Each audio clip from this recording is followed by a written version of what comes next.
Bienvenidos, muy buenas tardes. ¿Qué va a suceder entre Rusia y Ucrania? ¿Qué va a pasar entre Rusia y Estados Unidos? Ahí están los rostros de ambos presidentes, Putin y Biden. Los preparativos de un lado y de otro son amenazantes. Hay quienes dicen desde la Unión Europea, tranquilos, no va a pasar nada.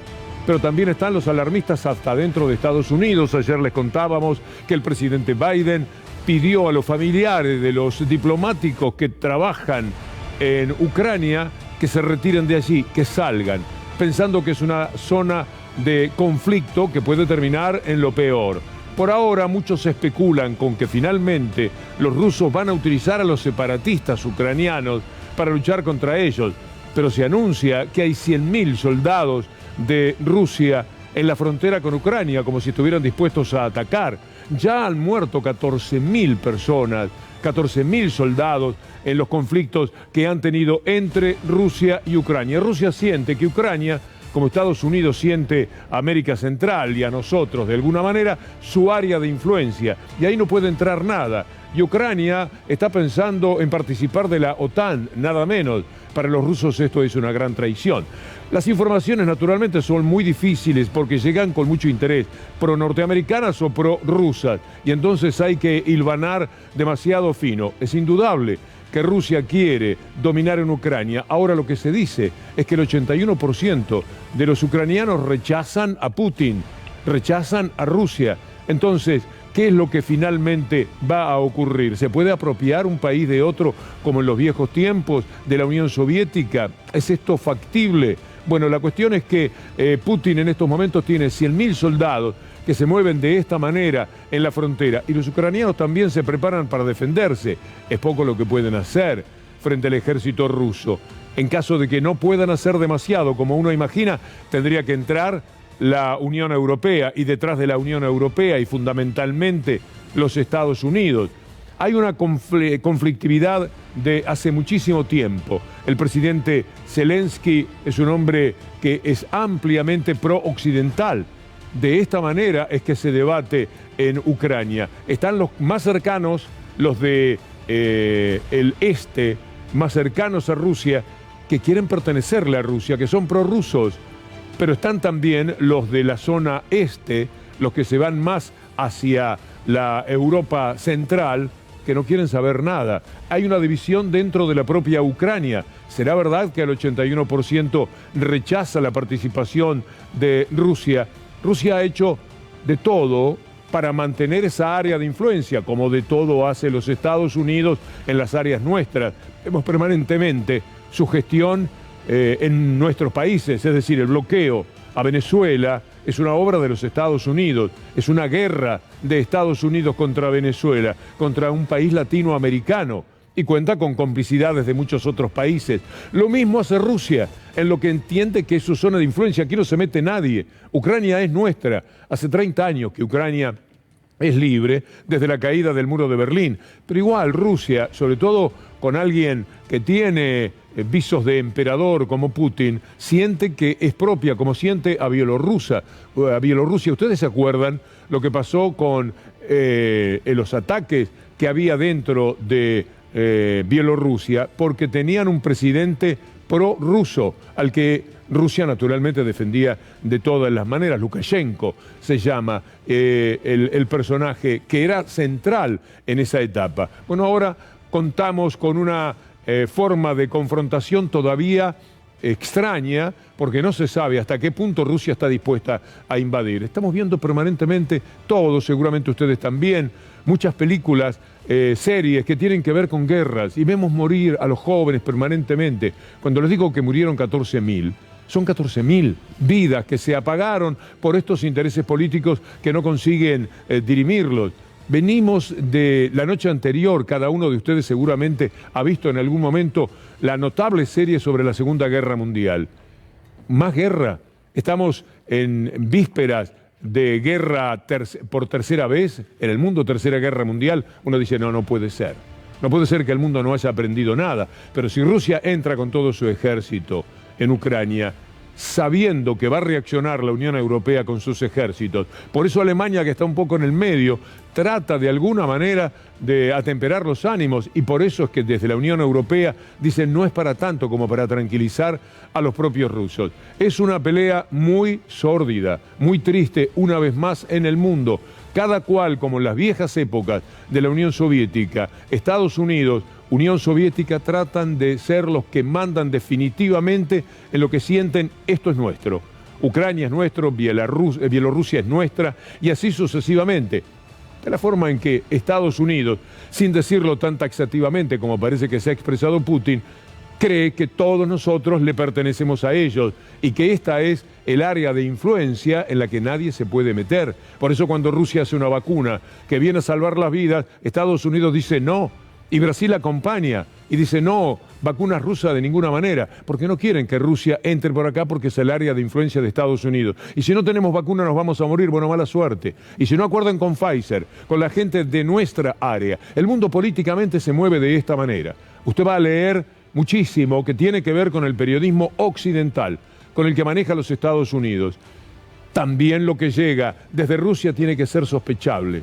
Uno tiene el derecho de no creerles demasiado, pero la cuestión es que si lo llevan a mayores a todo este enfrentamiento, pueden terminar en lo que sería la Tercera Guerra Mundial. Estamos atentos a todo esto. Queríamos empezar el programa porque es asombroso de esta manera, porque no puede uno salir de su asombro cuando advierte que no aprendemos nada y que otra vez los conflictos políticos pueden llevar a la expresión más alta de la política, que es la guerra. No la más elevada moralmente, por supuesto, pero sí aquella en la cual terminan las discusiones o creen que van a terminar las discusiones. Ojalá que dentro de muchos años los jóvenes de ahora, yo ya no vean las series que nosotros vemos espantados todavía sobre, por ejemplo, la Segunda Guerra Mundial. Ese espanto, otra vez, eso que hacen los viejos discutiendo para que mueran los jóvenes, por favor, una vez más, no. Nos ponemos en marcha saludando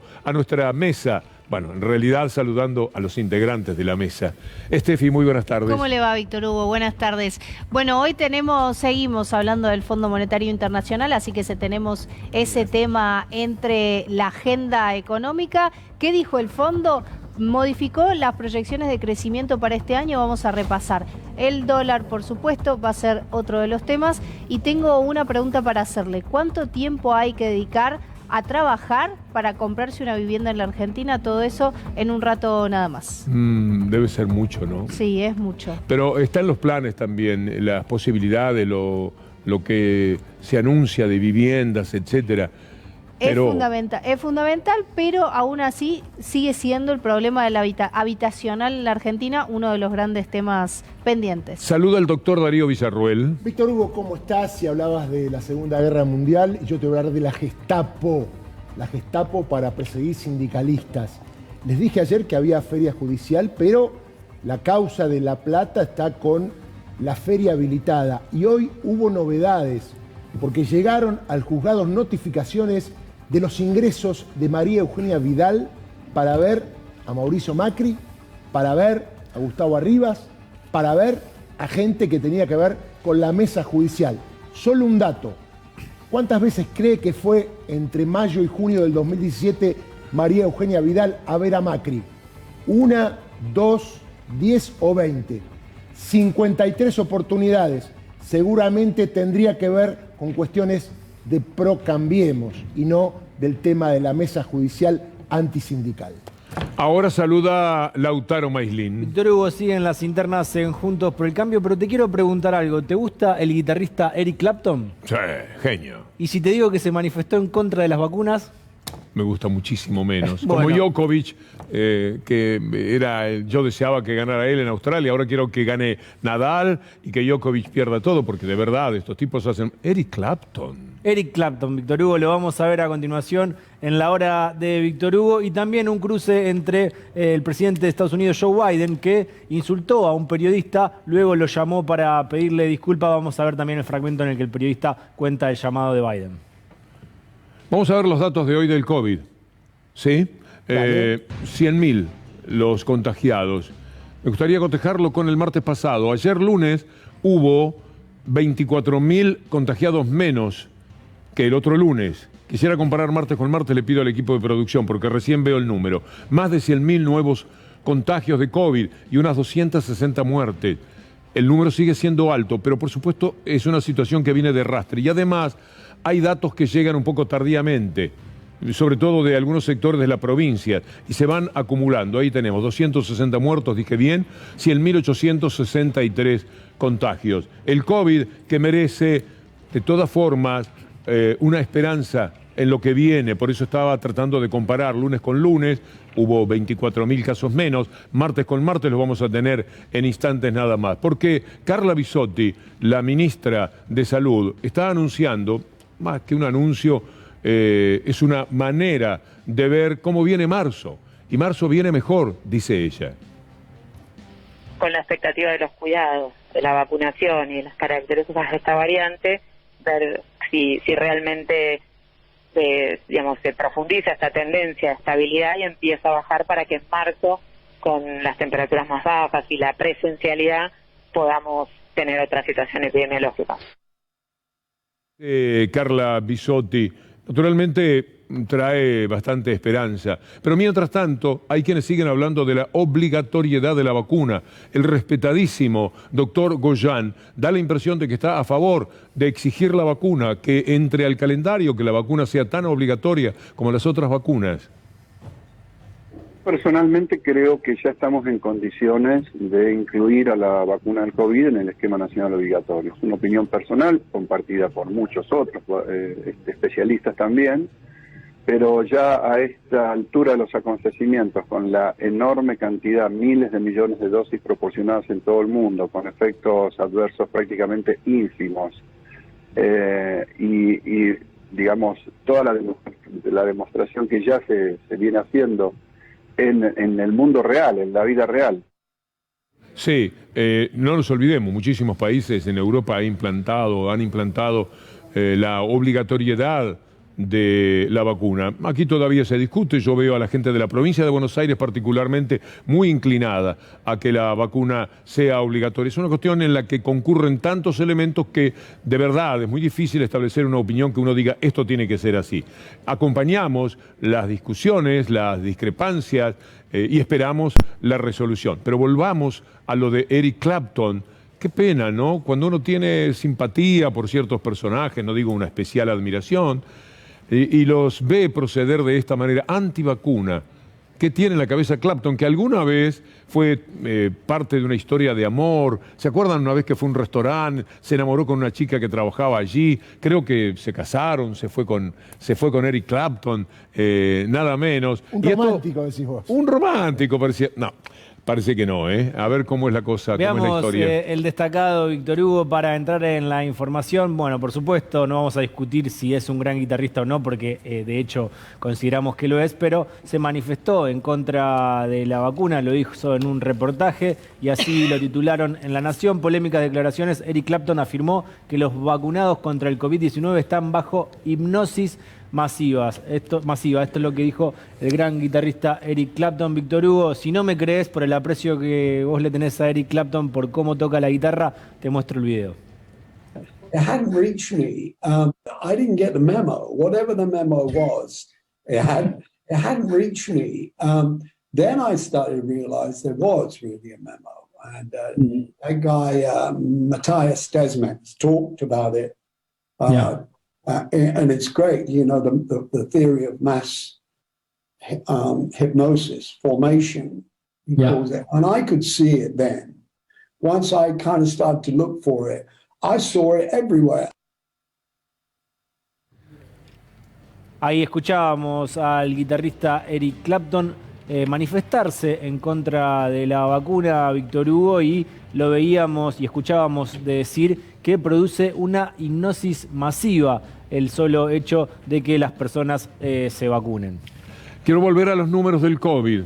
Dejemos que a Clapton, a los Djokovic, por más que a uno lo moleste un poco, que son personas estimadas, queridas y que tienen influencia, Atrás de ellos vienen otros locos que después van y rompen todo, como sucedía y mostrábamos ayer en Bruselas.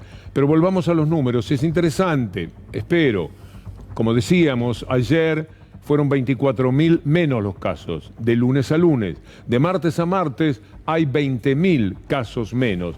Como el número final es 100.000, me da la impresión de que estamos casi en la misma proporción, que está bajando, y esto apuntala poco a poco, ojalá que mañana no nos cambie la opinión, lo que dice Carla Bisotti. Esto es lo de hoy, 100.863 casos de contagios, y el martes pasado la cifra había sido de 121.000. Es decir, bajar un 20%, un poco más del 20%, de lunes a lunes, de martes a martes, es interesante. Importante es un número que vimos rápidamente, que es el tema de los testeos. Ahí está la clave. Hablando un poco con los que saben, el tema de evaluar la cantidad de testeos y la cantidad de casos positivos es lo que implica el grado de positividad. Y ahí veía que hubo 158.000 testeos y hubo 100.000 casos, con lo cual bajó unos puntitos respecto tanto el día de ayer como lo que fue el fin de semana. Y esta es la buena visión, porque estamos entrando en la meseta, porque antes de bajar hay que tener unos días de meseta, y esto es lo que se está observando, días de meseta que pueden anunciar que en las próximas semanas, como también me dijo un especialista, a fines de enero comiencen a bajar los casos. Muy bien. Dejen pegado.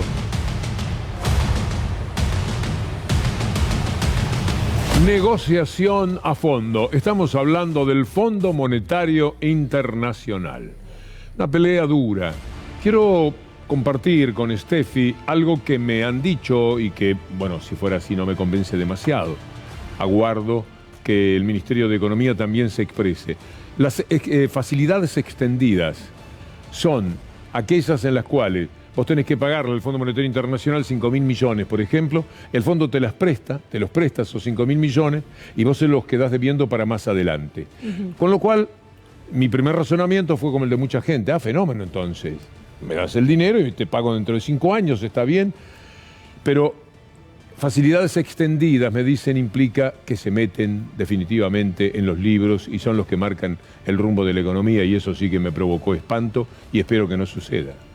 Bien, es una buena lectura porque ¿qué es lo que el fondo tiene? 2 planillas. Una planilla que es el crédito stand-by, que es el que Argentina tuvo hasta 2019 cuando se cayó el acuerdo con el fondo, y otro, el acuerdo anterior en los términos en los que Argentina había firmado, que en promedio duran entre 3 y 5 años.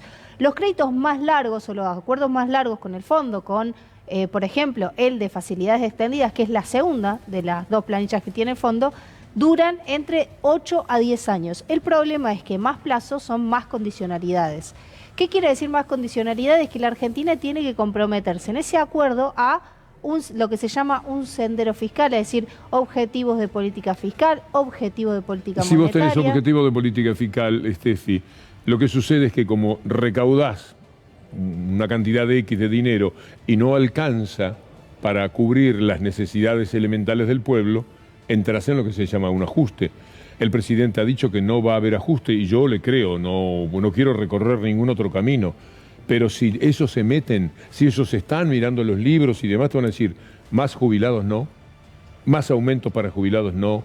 Sí. Supongo que es así. En realidad lo que dicen en concreto es, usted tiene que llegar al 1%, pues se comprometió, firmó acá, de llegar al 1% de déficit. ¿Y cómo llegás al 1%? Y bueno, y entonces ahí empieza el fondo. Dice, yo le recomendaría que, por ejemplo, revise su sistema jubilatorio. Yo le recomendaría que revise su sistema previsional, que es lo mismo, o su sistema laboral. Es decir, ahí el fondo va haciendo recomendaciones. El problema con eso es que si uno no cumple lo que le firmó al fondo que va a hacer, el fondo le tiene que pedir perdón, es decir, el país deja de tener soberanía económica y pasa a pedirle perdón al Fondo Monetario por no haber cumplido los términos que firmó en el acuerdo. Qué interesante, Steffi. La vicedirectora del Fondo Monetario dijo algo.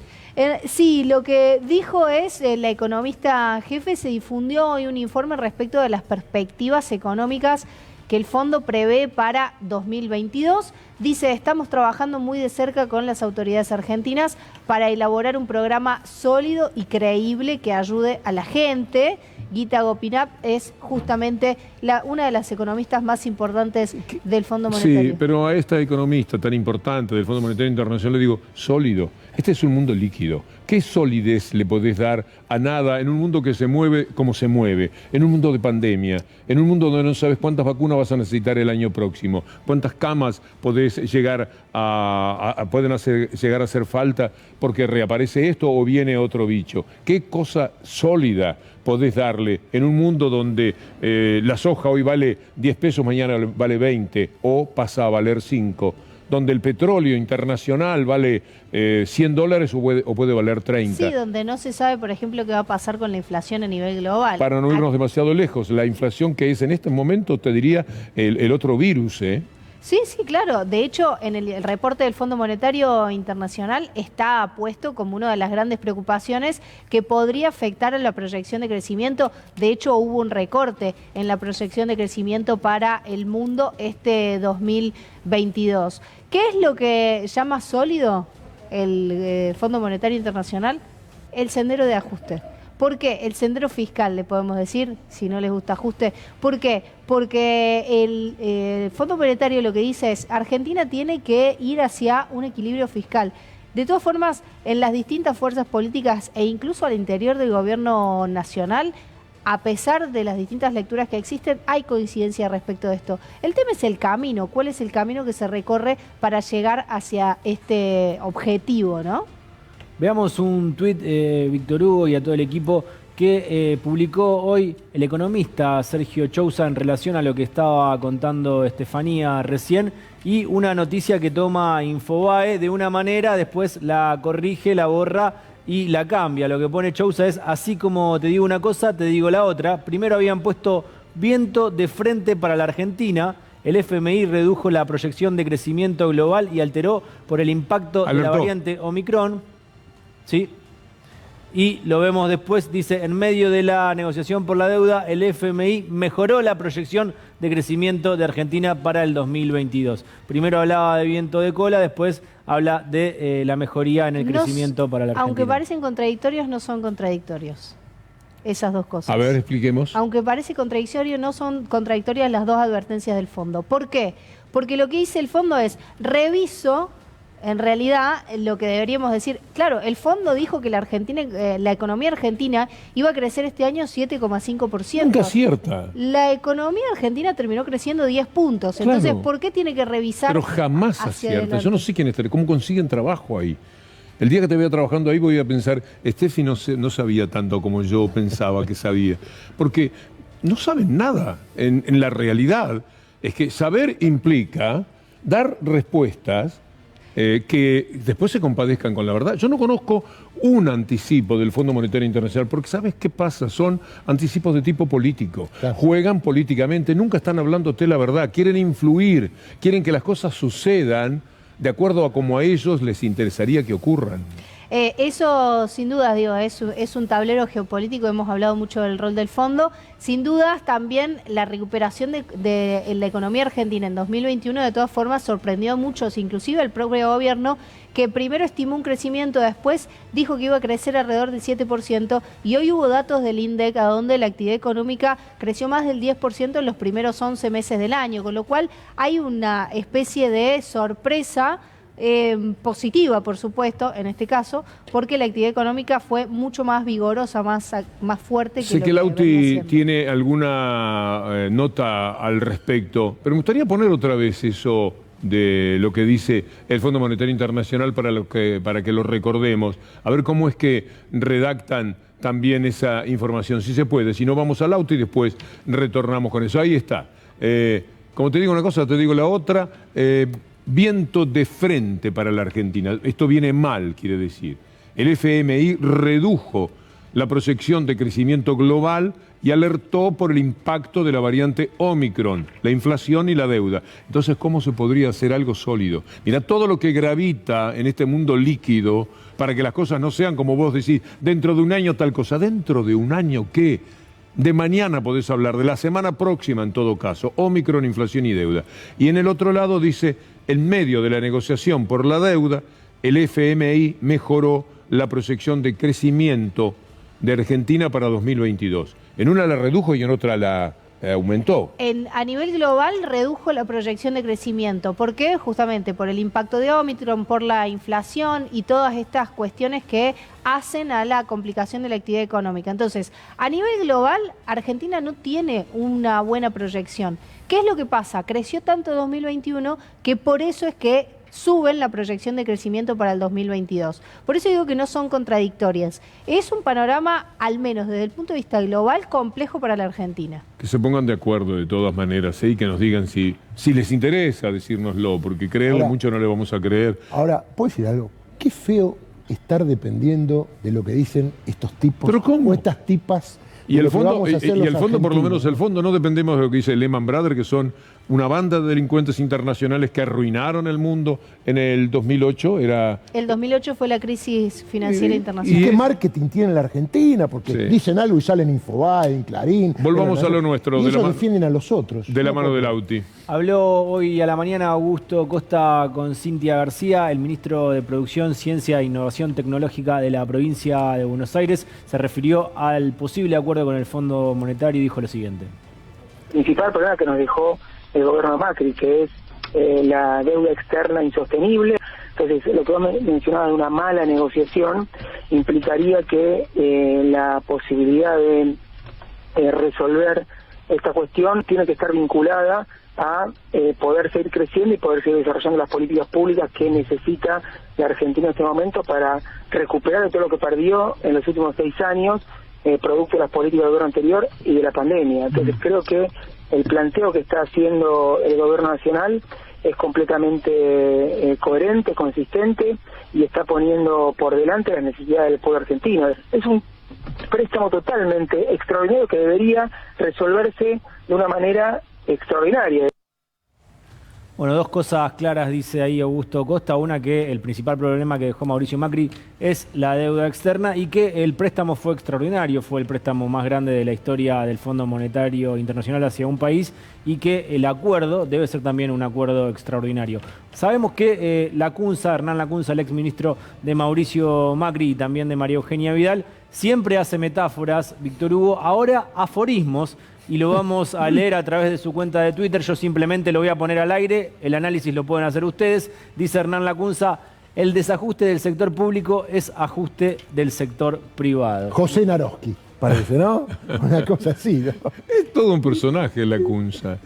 ¿Tenés más de eso? Sí, más de... Porque es bueno reírnos a esta altura de la tarde, aflojarnos un poco. De ministros liberales del neoliberalismo, en este caso vamos a hablar del flamante diputado de Juntos por el Cambio, Ricardo López Murphy, que dice: nada en la nación es superior a la nación misma. Este es un llamado a la responsabilidad del gobierno, no podemos permitirnos otro default. Por el bien del país debemos evitar una crisis de características no conocidas. Y déjenme entrar ahí al costadito en la nota que publica López Murphy, porque dice que hay que hacer un llamado a la responsabilidad y al patriotismo para el gobierno. Es el pedido de la Nación para llegar a un pronto acuerdo con los organismos multilaterales y con el Club del París. Y como el acuerdo hay que hacerlo en consonancia con lo que ellos quieren, lo que López Murphy pide es lo que pide un liberal de estos pagos: entreguismo.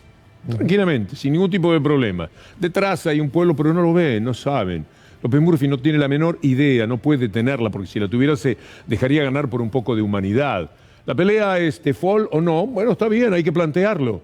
¿Es peor el default que un mal acuerdo? Yo creo que no. Y por otra parte, el default está hablando de algo que se parece, se corresponde, mejor dicho, con un intento soberano, con la dignidad de un país. En cambio, un mal acuerdo sería mucho peor que el default. Esta campaña que hacen, y también lo que el gobierno, algunos funcionarios dicen: no queremos el default. Está bien, está bien no quererlo, es mejor. Pero si es a costas de un acuerdo que al país lo entregue durante 10 o 20 años, a que venga otra vez el Fondo Monetario Internacional a decir qué es lo que hay que hacer, a mí me da la impresión de que buena parte de la población rechaza esa idea. Viajemos al 2001, Víctor Hugo, para recordar quién fue Ricardo López Murphy lo vamos a ver a través de un destacado. Ya sabemos y lo comentamos en algunas oportunidades aquí que el doctor Ubeira le dice el breve porque duró 15 días como ministro y ahí vamos a ver el destacado del año 2001 que dice: el recién nombrado ministro de Economía, Ricardo López Murphy, renuncia tras las críticas a su plan de ajuste. El veterano político Domingo Cavallo, que ocupó la cartera con Menem, será su sustituto. Esto es del 2001. ¿Cómo hacía Cavallo para ya ser veterano en aquella época? Un veterano de guerra. Sí, y todavía está hablando y diciendo cosas, por supuesto, espantosas. Ahora quiere que se ve que se despierta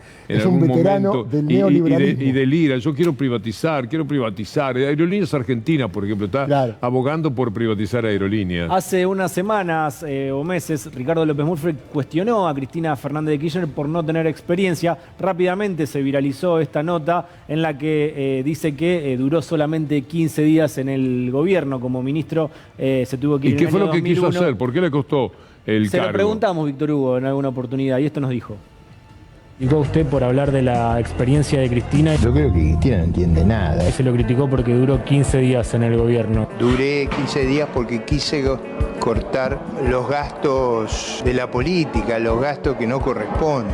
Duré 15 días porque quise cortar los gastos de la política, los gastos que no corresponden.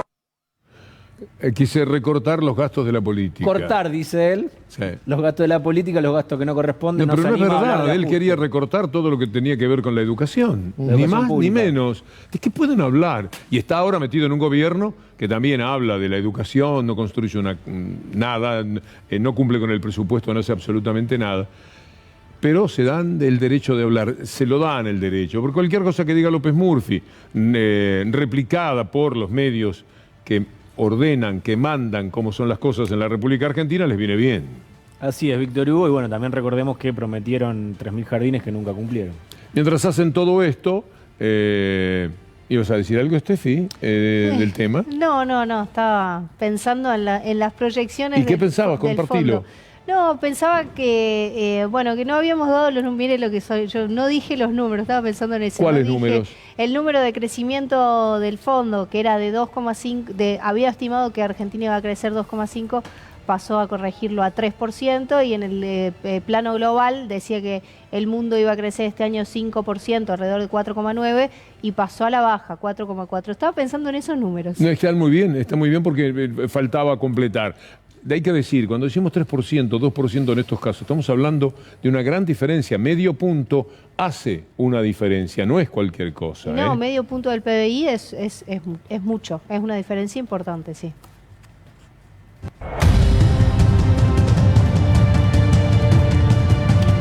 La banda de María Eugenia Vidal, que es la misma banda de Macri, estaban integrados, ¿no? ¿Hay alguno que no integraba las dos bandas? No. Hay que hablar de una sola banda. La banda tocaba lo mismo. A ver, tengo este cuaderno y fui a buscar información. Y el que me dio la información me dice... ¿Son fotocopias? No. Muy bueno, Lauti. Empecé a notar y me dijo, todo lo que hay y va a haber en esta causa de la gesta pro, que viene de la mano del espionaje y las mesas judiciales, va a ser tan largo que vas a tener que buscar más cuadernos. Y ahí me dijo, más que los del muchacho. Pero para cerrar esto hay que decir que el juez Ernesto Kreplak avanza. Y avanza pidiendo datos concretos. Oficio a la Casa Militar, donde está la Casa Rosada. Datos de ingreso y egresos. Y esto es lo que surge. El exministro que compromete a Macri y Vidal jugando las visitas. ¿Quién es el exministro? Marcelo Villegas, ministro de Trabajo. Uno dice, un ministro de Trabajo de la provincia de Buenos Aires. Todo bien. ¿Qué tiene que ir a ver a Mauricio Macri? Bueno, pero una vez que vaya. No, no es una vez. Son varias veces. 2, 3 veces. No más. Sí. Y además en un periodo que tiene que ver con la persecución de sindicalistas. Porque hay un dato que quiero aclarar que no se ha dicho. A ver, recordemos que Pro Cambiemos habla de los sindicalistas como corruptos, ladrones, y quieren que sean esos. No importa que no haya pruebas. Hay que decir que un sindicalista extraordinariamente corrupto fue Triaca. funcionando por Cambiemos, Tal que cual. se quedó con un sindicato. SOMU. SOMU creo que era. Exactamente, SOMU. Y con ese sindicato le daba trabajo a la empleada de su casa, en vez de pagarle él, se lo pagaba el sindicato. Ese es un representante típico de algo corrupto. ¿Está aprobado esto? Sí, está aprobado. Lo escuchó de otra gente, de los sindicalistas, que ellos dicen que sí son ladrones. Tengo la impresión de que no. Se llamaba Sandra, la empleada, ¿te acordás, no? Sí, cómo no. Bueno, a ver. Sandrita le decía. Tal cual. Y algún insultito por ahí, pero eso no lo vamos a recordar. Concretamente, en el expediente judicial ya hay querellantes. Querellantes que están representados, uno de ellos por un juez federal, ex juez federal, que fue víctima de esto, directa o indirectamente, Jorge Luis Ballesteros, que directamente dijo hace pocos días que era un plan sistemático. Hoy hablé con él en privado y me dijo las barbaridades y suciedades que se hicieron. Y ahí intercambiamos, pero en ese momento vos eras juez federal. Yo le dije, camarista, nunca me imaginé que la cosa venía por ahí. Porque una cosa es la dependencia o no, las presiones o no, pero el tema del armado de causas a través de espionaje y a través de la relación directa de algunos jueces con espías, con el presidente de la Nación, con la gobernadora, y para perseguir, en este caso a sindicalistas, porque recordemos que no persiguieron solo a sindicalistas, persiguieron a todo el mundo, persiguieron a jueces, Ernesto Freiler, persiguieron a políticos, bueno, Amado Vudú, usted ya lo sabe, pero en esta causa que sigue avanzando, y lo volvieron a ratificar, y lo miro a Víctor Hugo porque me lo preguntó, me dijeron que todavía no está lo mejor, lo más importante, que hay más videos, y en el PRO Cambiemos están muy preocupados. ¿Y por qué todos están defendiendo a Macri? ¿Qué tiene Macri que puede perjudicar a los otros? Porque María Eugenia Vidal, ¿qué dijo? Macri no tiene nada que ver. Horacio Rodríguez Larreta, que fue espiado, dijo, Macri no tiene nada que ver. ¿Qué tiene Macri? ¿O es que Macri no está en un video y los otros sí? Lo supimos toda la vida, Darío. Es decir, de estos años, toda la vida que transcurrió con el neoliberalismo. Carzoglio fue una víctima de esa mesa judicial. Lo atacaban entre Contegrán, Macri, los espías, todo estaba allí en la oficina de Carzoglio, que no lo vimos. Aquí en C5N se denunció los programas de Gustavo Silvestre incansablemente. Carzoglio vino ¿en cuántas ocasiones? Hizo una conferencia de prensa el día que lo apretaron. Hizo una conferencia de prensa y, por supuesto, era víctima de la persecución de la mafia de Clarín, como pocas veces se ha visto. Es decir, estaba todo en la oficina de Carzoglio. Carzoglio dijo, el presidente Macri mandó a 2 espías, que son esta misma gente, con el fallo ya hecho para mandar preso a Moyano. Esto pasó, lo denunció, puso la cara, puso mucho dolor porque se enfermó la familia, la señora, ¿se acuerdan? Hubo amenazas de muerte. Hubo amenazas. Lo vimos. Esto era la mesa judicial. No era necesario esperar hasta ahora, solo que en aquella época era imposible averiguar algo más, ¿no? Nunca pensamos, Víctor Hugo, que iba a haber videos, que iban a dejar todos los dedos pegados. Y como dijiste vos, era la impunidad. Porque más allá de que pensaban que iban a ganar las elecciones, pensaban que si la ganaban, esto nunca iba a aparecer. Y recordemos que los cuentapropistas tienen documentación importante y no le ha gustado nada que los traten cuentapropistas. Están muy enojados los cuentapropistas, que son los de la AFI de abajo, que ahora apuntan a los de arriba. Bueno, tenemos testimonios que tienen que ver con estos hechos que se están vestilando. Mariano Albanese le contesta al fiscal que yo no tengo problema en hablar con el presidente Macri. Y en unos días se contacta conmigo de Stefano, Sebastián de Stefano. Que es de la AFI, ¿no? De la AFI, sí, conecta conmigo por teléfono. Me dice, doctor, querría ir a visitarlo porque tengo que transmitirle algo. Bueno, sin ningún problema. Y siempre relacionado con esa charla con esa presunta charla con el presidente Macri. Bueno, llegan a mi despacho, él con Fernando de Pascuale, que era el asesor financiero de la AFI, se sientan y me dicen, doctor, miren, venimos acá de parte del presidente Macri. El presidente Macri necesita tenerlo detenido a Pablo Moyano. ¿Qué es lo que quiere usted? Me dice. De Pascuala me dice, ¿qué es lo que quiere usted? No, yo no quiero. Lo único que ya le transmití, yo lo que quería era hablar con ya que se me daba la oportunidad de hablar con el presidente Macri, hablar con él para transmitirle lo que yo pienso sobre su gobierno. Dice, bueno, eso usted lo vamos a lograr, pero tenemos que tener detenido a Pablo Moyano. En ese momento Di Pasquale me dice, estamos obsesionados con la detención de Pablo Moyano. Un juez de la nación, un hombre probo, alguien que tenía buena trayectoria, estaba diciendo esto. Estaba contando que entraron a su despacho a nombre de quien presidía la República unos espías que le decían qué era lo que tenía que hacer. Y él le decía, bueno, yo también podré decirle a Macri qué hacer con su gobierno. Era bastante lógica, si se quiere, la respuesta, Lauti. Sí, Víctor Hugo, y uno de los dos agentes de la AFI que menciona en este caso Carzoglio es De Stefano, que está trabajando actualmente en Esbase, en el gobierno de Horacio Rodríguez Larreta. También contó Carzoglio en el programa de Juana Morín hace un par de fines de semana que la propia Elisa Carrió lo llamó por teléfono para decirle que no acompañaba y le pedía perdón por lo que había sucedido con las presiones recibidas a través de los espías de la AFI. Ahora sí, escuchemos a la titular de la AFI, Cristina Camaño.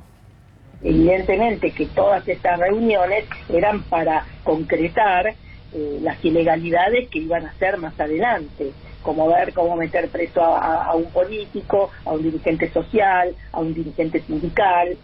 Claro, es imposible que Macri y Vidal desconocieran lo que estaba ocurriendo, decís vos. Exactamente. Piensen en algunas frases del expresidente, cuando él dice, la próxima vez vamos a hacer lo mismo pero más rápido, ¿no? Bueno, o esta última, el que saca los pies del plato desaparece. Sí. Claramente, eso también revela por qué había fotos o había filmaciones. Porque claro, el que saca los pies del plato desaparece. O sea, por eso también estaba metida la AFI, claramente, su amigo Mastillo. Mantenía la unidad carpetazos. Totalmente. Fíjate ahora, él está de vacaciones y Larreta se va al sur, Santilli se va a verlo para, bueno, o sea, el tipo sigue siendo el jefe. Para que esto sea posible, Rodríguez Larreta, por supuesto, mintió, que es una de las cosas que le sale más naturalmente. Dijo que De Stefano no estaba procesado cuando lo designó. Es mentira. Estaba procesado por el juez Augé Loma de Zamora. En Loma de Zamora. Es decir, mienten sin ningún tipo de problema porque ellos creen que el 90% del periodismo que los apaña, que los protege y que los manda, van finalmente a impedir que sepamos jamás la verdad. Pero la verdad no es algo que le corresponde a los poderosos. El tiempo también tiene sus verdades. Aquello de Carzoglio, el poder lo frenó, pero el tiempo le dio toda la razón y nos dice que ese es un hombre muy valiente. Ha habido gente que se jugó entero y pasó inadvertido porque los grandes gestos cívicos están ocultados por ese poder mafioso de los medios de comunicación. Y esta mujer, Cristina Camaño, es una heroína cívica en tiempos en los cuales la justicia es una inmundicia. El comportamiento de muchos jueces, por lo menos. Esta es la fiscal del asesinato de Mariano Ferreira. De Mariano Ferreira. Está la mujer que mandó preso a Pedraza. Tal cual. Nada menos. Usted sabe lo que había que tener en aquel momento. Sindicalistas que presuntamente podían ser simpatizantes del gobierno de entonces, pero que fueron presos cuando correspondió. Porque las pruebas que consiguió esta mujer fueron muy elocuentes. Y me acuerdo que el que ayudó a que aparecieran esas pruebas fue Néstor Kirchner, nada menos. El que le envió las pruebas decisivas. Está tan mal contado todo, duele tanto el error grosero al que han arrastrado a millones de personas con la información tergiversada. Por eso cuando usted la ve a Cristina Camaño, que es una mujer de perfil bajo pero con una notable valentía, todo lo que tiene que decir lo dice, tranquilita. Recuerda siempre, uno de los hechos más impresionantes que ha habido en la cuestión judicial, sindical, política de la República Argentina fue lo de Pedraza. Pedraza murió en prisión, ¿no? Sí. Porque merced a 15 años de prisión le dieron y murió prisión. A lo que hizo esta mujer. O sea, para que valoremos también cuáles son las personas que están en juego en todas estas temáticas. Y recordemos, Víctor Hugo, que a Pedraza lo quisieron salvar mediante una coima que se intentaba pagar a uno de los camaristas de la Cámara Federal que hoy todavía está en funciones. Y me dicen que esa causa no cerró. Hay quienes están investigando si realmente hubo algún acuerdo poniendo dinero para que Pedraza recupere la libertad. Hoy por la mañana el intendente de Lanús habló con nuestro compañero y colega Juan Amorín y dijo lo siguiente, lo vamos a mostrar a través de un comunicado de un destacado de ámbito financiero. Dice Grindetti: cuando Villegas nombró la Gestapo se me puso la piel de gallina. Recordemos que Grindetti es un intendente de Juntos por el Cambio y fue quien estuvo encargado de la campaña de Diego Santilli en la provincia de Buenos Aires, uno de los que también fue escuchado. Si les parece, compartamos las declaraciones del intendente de Lanús esta mañana con Juan Amorín. ¿Pensás que tal vez fueron grabados? Por ejemplo, vos en una reunión, no estoy hablando de una reunión de estas características, pero digo, ¿te hace reflexionar respecto a, en qué reunión participé? ¿Fue grabada? ¿No fue grabada? No, yo creo que por un tema de de salud mental uno tiene que pensar en esas cosas, no te pones paranoico, ¿no? Pero bueno, pero lo que sí te puedo decir y con énfasis es que digamos que no me parece bien. Sí, claro. No realmente es decir, vos cuando vas a una reunión y querés dejar testimonio de algo, haces un acta. El acta se firma, digamos, como en un extremo, si hay alguna cuestión que... Ahora, grabar para usarlo después, encima algunos años después, la verdad no me parece bien. ¿Está bien? Sí. ¿Fue todo? Sí, fue todo, Víctor Hugo. ¿Qué era lo que esperaba? Por supuesto, la parte que él dice que se le puso la piel de gallina cuando escuchó a Villegas hablar de la Gestapo. Pero claro, lo que está diciendo Grindetti está muy bien, ¿eh? Absolutamente, es que muy razonable. El hombre será del palo que es políticamente, pero lo que señala merece, en este caso, un respeto. Porque si no, viven de cobertura en cobertura y todos terminan quedando pegados y después viene el tiempo, que como decíamos, no es exactamente lo mismo que el poder. Permítanme esta alerta.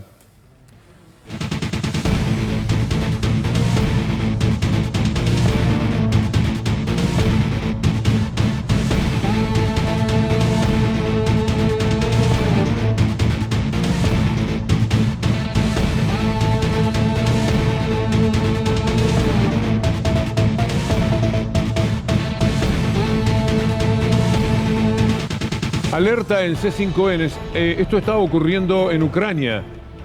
No tiene que ver con la guerra posible de Ucrania y de Rusia. Esto es un problema interno de Ucrania, pero muy serio. Una violenta represión, decenas de detenidos, algún herido, algún palazo, que han sufrido productores que fueron al centro de Kiev para protestar de esta manera. Ocurre... No digo en este momento, no sé si estas imágenes son actuales, porque allí ya es noche cerrada, pero esto sucedió sí a la tarde de esta jornada. Violenta represión y decenas de detenidos en Ucrania. Ucrania que en estos momentos tiene a su presidente Zelensky ocupado en ver qué hace o cómo se defiende, si es que ese es el verbo, de Rusia, que pretende que Ucrania sea como Rusia quiere o le pertenezca a Rusia.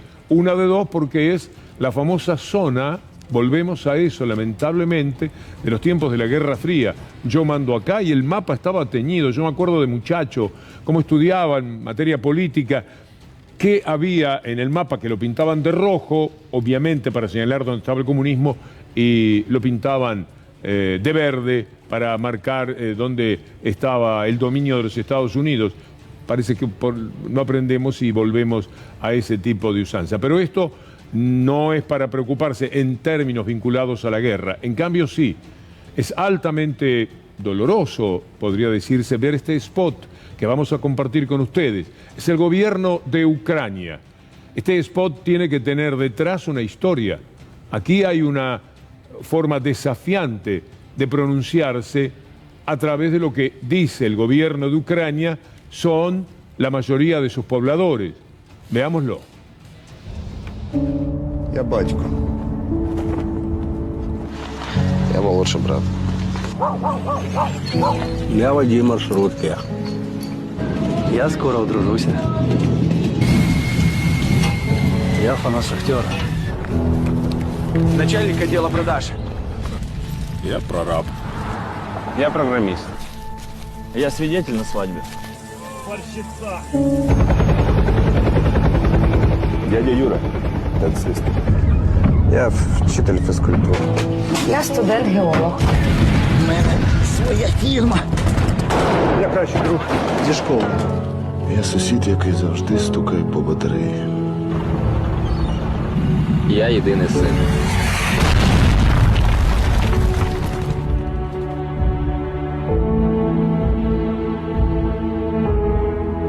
Nosotros nació para la guerra, pero todos estamos defendiendo, Para proteger la grave- libertad. Para proteger la libertad. Menos mal que no tenés memoria. Unidos Muy bien. somos invencibles. Algo Para parecido. proteger la libertad. Volvemos a lo nuestro, con algo que es muy grato. Para mí el tren es un mundo. El tren es música, mucha música. ¿Cuántos temas ha escuchado en el mundo del rock, sin ir más lejos, que tienen que ver con el tren? Muchas películas. ¿Cuántas películas transcurrían de vagón en vagón el Expreso de Oriente, se acuerdan? Para citar una, pero el tren ha sido utilizado como recurso cinematográfico 1000 veces.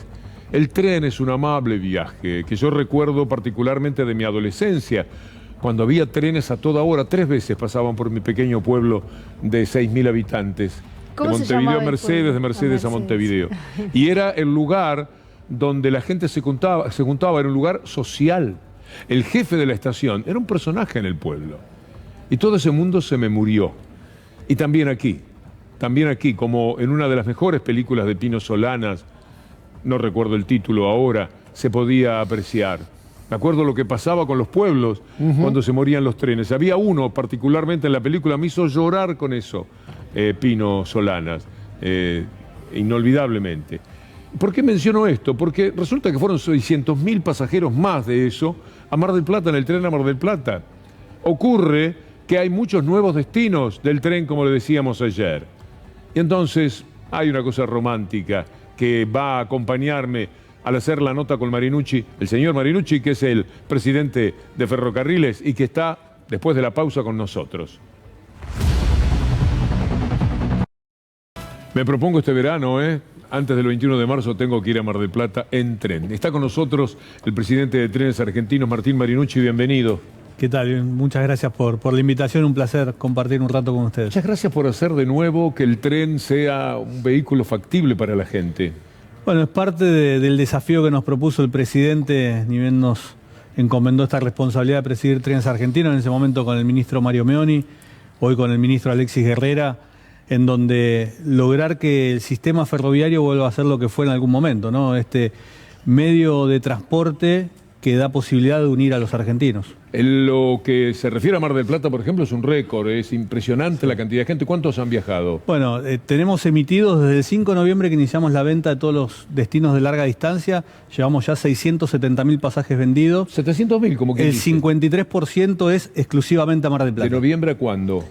El 5 de noviembre iniciamos la venta para enero, diciembre y febrero, y el martes pasado, hace una semana, iniciamos la venta para todo lo que es el mes de marzo, y ya llevamos 70.000 pasajes vendidos. No le puedo creer, 70.000 es en una semana. Una bocha, dirían los muchachos. Efectivamente, la verdad es esto que uno ve a diario lo que es la costa atlántica en términos de cantidad de turistas que han ido en esta temporada, que es un récord en los últimos años. Bueno, muchos han elegido ir a través del tren. Evidentemente, van a llegar al 1.000.000 de personas prontamente, y habrá que celebrarlo con el viaje del 1.000.000, ser pasajero del viaje del 1.000.000. ¿Dónde para el tren a Mar del Plata? Bueno, Mar del Plata tenemos 3 servicios diarios más un cuarto servicio viernes, sábados y domingos, de los cuales uno es directo, tarda 5 horas 36, el resto tiene parada en 12 estaciones, uno va a Chascomús, Castelli, Lezama, y así... Dolores, en cada una, Viboratá, en cada una de las estaciones intermedias, y cuando uno ve estos números que son impactantes, tiene que remontarse a cómo estábamos antes, ¿no? Cuando llegamos en el 2020 había un solo servicio a Mar del Plata. Claro, de acuerdo. Y en el 2019 comparábamos la venta de pasajes cuando se lanzó la venta para el verano, la verdad que era apenas 1/3 de lo que nosotros logramos en este tiempo. Entonces, efectivamente hay varios factores, Víctor Hugo. ¿A Pinamar cómo se llega? Llegando con el tren a Mar del Plata hasta Guido, y de Guido hace el transbordo a un tren que lo lleva hasta Divisadero de Pinamar, con una parada, perdóname, pero es importante porque la abrimos la posibilidad que los vecinos de Maipú en la estación de Santo Domingo puedan subir o bajar del tren hace poquito, pero además para en Madariaga y luego a Divisadero de Pinamar. Dígame así de memoria, al toque, algunos otros destinos, porque estamos hablando de Mar del Plata, dado que estamos en la temporada y el número es asombroso para mí y seguramente para la gente, casi 700.000 personas desde noviembre a marzo viajando por tren. ¿A dónde más en estos momentos se están prestando servicios que no lo sabía? Bueno, Mar del Plata fue el primero de todos los servicios que restablecimos, fue el 22 de enero del año pasado, o sea, cumplimos un año hace unos días. Restablecimos después de 28 años que no llegaba el tren entre Neuquén y Plotier. Hoy la zona del Valle puede tener la posibilidad y estamos construyendo una estación, un apeadero en el aeropuerto de Neuquén. Va a ser el primer aeropuerto pegado prácticamente al tren, unos 300 metros saliendo del predio del aeropuerto, tener la posibilidad de subirse al tren e ir hacia Plotier o hacia Neuquén o hacia Chipoleti en Río Negro. Después de 51 años que un tren de pasajeros no llegaba a Campo Quijano en Salta, restablecimos ese servicio entre Salta y Campo Quijano. Restablecimos un servicio en el área metropolitana de Buenos Aires, en la línea Belgrano Sur, entre 20 de junio y Marcos Paz, que no tenían posibilidad de viajar en tren sobre la línea Belgrano Sur en Marcos Paz, pero hay algo que es un desafío mayor y que este año vamos a estar llegando, es a Navarro, a la laguna de Navarro, de llegar a Villarse en la localidad de Las Heras. Restablecimos un servicio que hacía 44 años que no tenían los cordobeses, que es el tren metropolitano de Córdoba. Acá, dos cordobeses, ¿esto es así? Bueno, ¿Qué saben ustedes? Para mí el tren era algo que veía en la noticia. Nunca viajaste en ese tren, naturalmente. Había un tren al pueblo en el que vivía mi mamá, pero había que salir muy, muy temprano y la verdad es que el servicio de trenes de Córdoba en particular era muy pobre. A ver, yo de chiquito, ya a los 9, 8, bajaba en el Rayito de Sol. Mi papá, que es periodista, también viajaba con nosotros. Venía toda la familia y había camarote en aquella época. Te quedabas a dormir en el tren, te levantabas al otro día. Hoy también. Hoy tenemos el tren a Córdoba, que esto también es una cuestión que nosotros estamos abordando de forma muy activa. Hay una decisión del ministro Alexis Guerrera de emitir la resolución 211, que es la no renovación de las concesiones que se han dado en los 90, y esto nos va a permitir empezar a intervenir sobre el mantenimiento de las vías. Hoy el tren de Córdoba tarda 20 horas entre Retiro y Córdoba, pero tiene la posibilidad de camarote, y ya que hablabas antes, Víctor Hugo, de los precios, por 1.750 pesos, 2 personas viajan en camarote a Córdoba. ¿A Mar del Plata por cuánto, volviendo? A Mar del Plata 660 en primera, 795 en Pullman. Está muy bien el precio. Muy accesible. Ciertamente. ¿Y les va bien? ¿No genera déficit? Bueno, el sistema ferroviario es deficitario en el mundo. Es un servicio social. Yo lo sostengo como tal. Digo, a veces cuando uno se pone a charlar con intendentes de otros sectores políticos, de quienes gobernaron hasta hace muy poquito, y les pregunto por qué en su localidad que no llegaba el tren hoy la demanda y no la demandaban en ese momento, la respuesta era que no es rentable y que era mejor la conectividad por aire. En lo personal, estoy convencido que hay que brindar este medio de transporte accesible, seguro, con previsibilidad de tiempo. Digo, hoy sabemos que subimos en Constitución a determinado horario y en 5 horas 36 estamos en Mar del Plata. Con el auto uno puede estar en menos o en mucho más si es un cambio de quincena y en donde hay mayor cantidad de tránsito. No se puede comparar. No es para disfrutar. Y la comodidad... vos vas y ya sabes. A mí me pasa una cosa además muy particular. No sé ustedes cómo se llevan. Yo leer en un auto no puedo. No. Voy de copiloto, no puedo leer porque me mareo. Sinotosis creo que se llama ese problema. Y en el tren sí puedo. En el tren puedo leer todo lo que se me antoje. La comodidad de poder caminar, de poder estar en una butaca como cualquiera le gustaría viajar en un avión, digo, en primera o en las butacas del Pullman son. Y tienen buen muy camarote parecidas. para comer.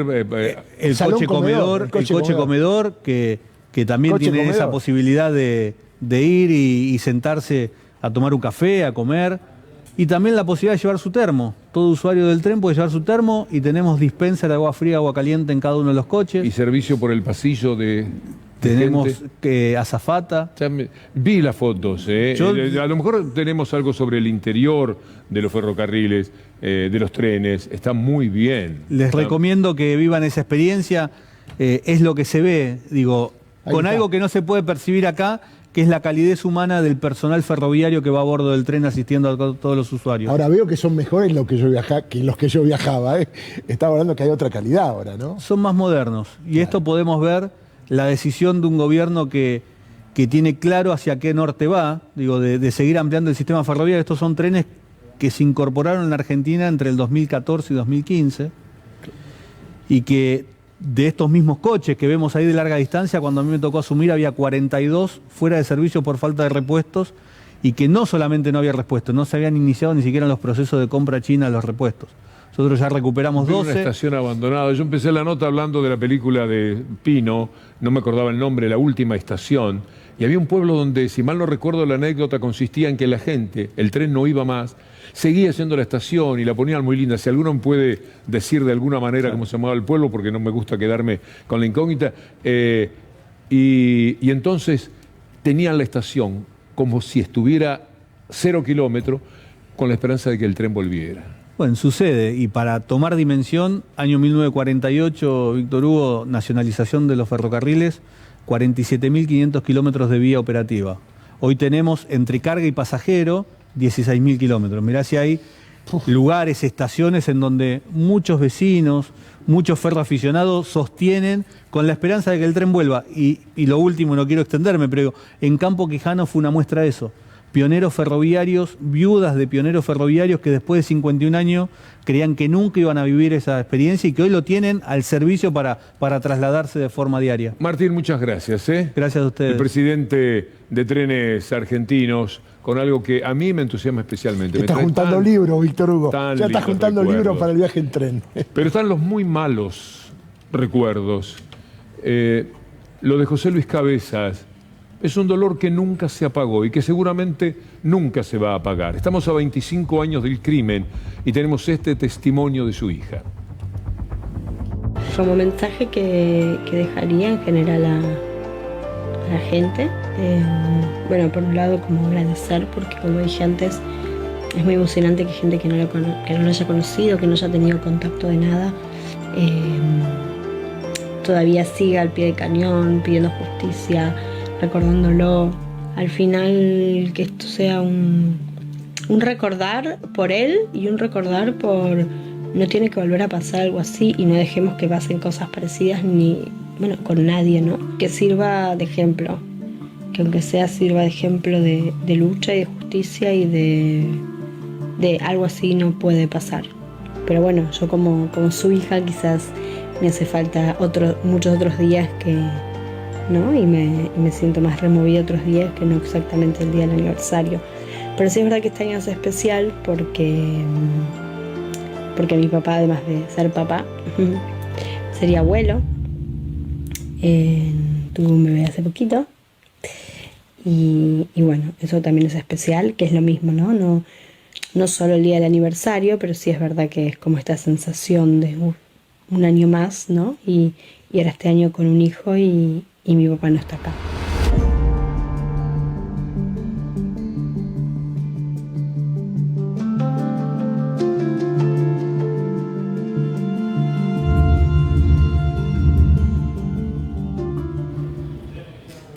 Vamos a ver ahora una foto que se hizo viral el día de hoy. A mí me tocó verla a través de la cuenta de Twitter de la colega Mariana Abiuso, en la que muestran a Chabrán en Casa de Gobierno, 5 meses después del asesinato de José Luis Cabeza, que fue invitado en este caso a la Casa Rosada por el jefe de gabinete de Menem en ese momento, que era Jorge Rodríguez, Víctor Hugo, y muestra el cinismo de Chabrán con este cartel que es tan conocido que dice "No se olviden de Cabeza", con esa foto que tanto recordamos. ¿Esta foto es de verdad? ¿No es un...? Esta foto es de verdad, hoy circuló en redes sociales, la colocó en su cuenta de Twitter una colega que se llama Mariana Abiuso, la vi en otros también usuarios de Twitter y por eso la queríamos mostrar para dar dimensión del cinismo que manejaba Chabrán. Sí. Bueno, será así. Me sorprende muchísimo, nunca había visto esto, ¿no? Y por tiempos y demás me hago preguntas al respecto. Incluso la foto, la forma de tener la foto. Pero Fue 5 meses después del asesinato en Casa Rosada. En este caso, Jabran había sido invitado por Jorge Rodríguez, que era en ese entonces jefe de gabinete del expresidente. ¿Y cómo Menem. invitaban a una persona que estaba comprometida con semejante crimen? Porque desde el primer momento se pensó en él, en su responsabilidad. Sí, lo más curioso también, no solo la invitación, sino cómo toma esa fotografía y la pose en la que sale fotografiado y la Esa muestra. foto marca que era un hombre horrendo, además de lo criminal que resultaba. Ahí está la foto en cuestión. Este hombre no era conocido, nadie le había sacado nunca una foto. Lo denuncia Cavallo. Fíjense, Cavallo lo denuncia en sus confrontaciones de gobierno, esas internas que hay siempre en los gobiernos, denuncia el enquistamiento de Jabran en el gobierno menemista. Empiezan a buscarlo a Jabran y el que lo encuentra, un gran cazador, un periodista de notable olfato, es José Luis Cabezas con Gabriel Michi, con el que a lo mejor podemos hablar en algún momento. Sí, Víctor Hugo, y ahí nuestro colega y compañero Fero Soriano me está pasando una tapa de crónica que quizás en algún momento la vamos a poder mostrar, que aparece esta foto que recién mostramos en la época. Vamos a escuchar a Diego Armando Maradona, que se presentó en una marcha hace muchos años pidiendo justicia por José Luis Cabeza, y a continuación le vamos a mostrar la tapa de la que hablábamos. Es una barbaridad, que no se puede creer que en este país haya un hecho tan aberrante, ¿no? ¿Pensás que se va a esclarecer? Yo creo que los argentinos tenemos que decirle al presidente, a todas las autoridades, que se tiene que esclarecer. Diego, le demostró además que no queremos de ninguna manera que esto quede en el recuerdo, ¿no? Diego, demostrás una vez más tu sensibilidad con tu presencia en este lugar, ¿verdad? Mira, ¿sabes lo que pasa? Yo quiero una Argentina mucho mejor, lo digo todos los días. ¿Está haciendo lo suficiente como para esclarecer el hecho? No creo, porque no tenía que haber pasado. Pero de aquí en más creo que las autoridades tendrán que poner toda la carne en el asador y darnos la tranquilidad que merecemos los argentinos.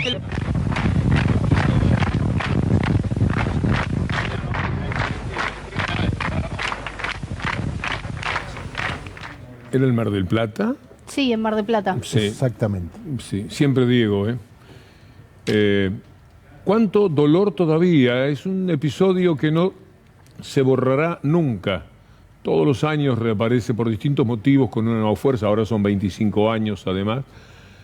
Él toma esta foto y antes de un año, él la toma en enero de hace 26 años, hace 26 eneros. Y en el enero siguiente, pero antes de que se cumpliera un año de haber tomado la foto, lo asesinan. Lo asesinan quienes estaban naturalmente llevados por quienes estaban en la seguridad de Jabran. Y Jabran en determinado momento ve venir lo que ocurre y durante 5 días se esconde, no se sabe nada de él, hasta que se da un tiro con una escopeta en el maxilar y tan destruido quedó que empezaron a plantear dudas si verdaderamente era él. Hoy 3 periodistas, entre los cuales rescato particularmente a Hernán Brienza, estimadísimo colega, cuentan que pudieron ver el cadáver y que no tenían ninguna duda. Por supuesto, sería absurdo. Al tiempo también ha ayudado a la verdad, mucho más que el poder que en aquel momento trataba de ocultarlo. Pero Clarín presentaba en el 2002, me parece, o después, presentaba, todavía había quienes creían que era mentira, que no había muerto, que habían puesto otra persona al cajón para que Jabran se fuera a disfrutar de la vida en el Caribe. Recordemos que fue una estancia en Entre Ríos que se sucedió con una escopeta y quizás Alfredo Jabran, con esa foto que vimos, fue alguien que describió qué era el poder. Vos te habrás preguntado muchas veces qué era el poder.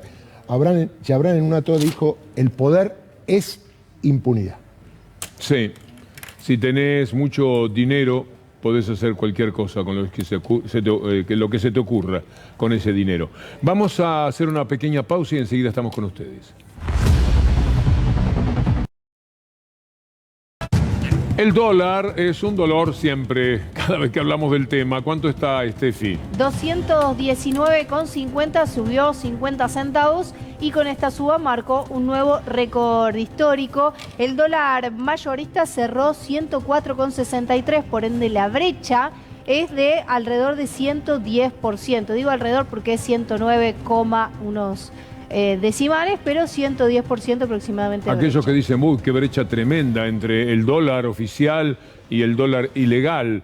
Hubo brechas peores, bastante peores. De 150% llegó a rozar en octubre de 2020. Un verdadero problema en ese momento fue el momento en el que el ministro Guzmán, podemos decir que le ganó una disputa a Miguel Pese, el presidente del Banco Central, y de esa manera se avanzó una serie de medidas que permitieron reducir un poco la brecha cambiaria. Hoy están 110. Sabemos que el verdadero problema del dólar ilegal es la brecha cambiaria y cómo eso presiona sobre el resto de la economía. Lo que no se va a poder comprar es una casa propia en valores dólares. Con estos valores del dólar, lo que más se aleja es el sueño de la casa propia. ¿Por qué? Y hubo un estudio que se hizo, se difundió en el día de hoy.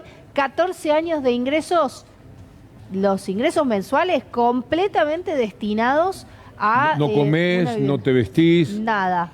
El ingreso promedio de los trabajadores registrados, 100.000 pesos, hay que destinarlos completamente para poder comprar una vivienda durante 14 años. El problema es que en esos 14 años también puede seguir subiendo o el dólar o perdiendo poder adquisitivo o en este caso también subiendo el precio de las propiedades. Entonces esos 14